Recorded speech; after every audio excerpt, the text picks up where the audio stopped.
Welcome along. Council houses in Britain should go to British people first.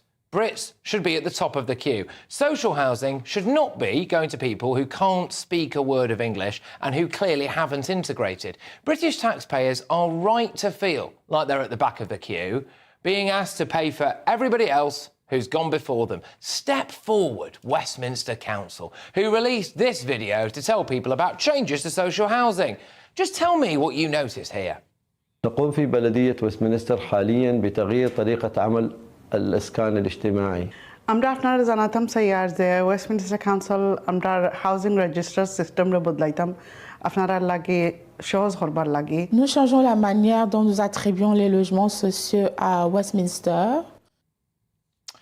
What does that tell you about the people who are getting social housing in Britain right now? They're not British, are they? The average rent in Westminster is apparently £3,154 a month. You probably couldn't afford to live there, who can really? But you are paying for it. You're paying for foreign nationals who can't speak a word of English to live there. 48% of all social housing in London is taken up by foreign nationals. 72% of Somalis in Britain live in social housing. That's 4 times higher than the wider population.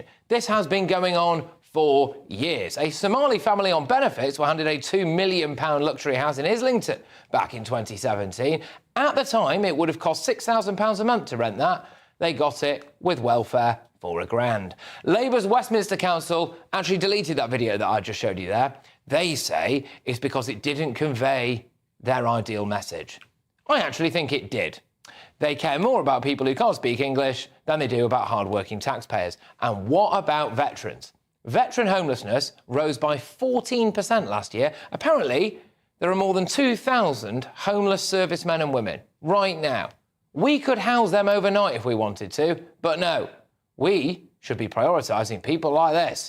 A Sudanese refugee family who has lived in Britain for 5 years were complaining about having to move accommodation.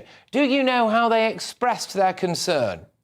Through the medium of their 9-year-old son, who they had to use as an interpreter because presumably they can't speak English. 5 years they've been here.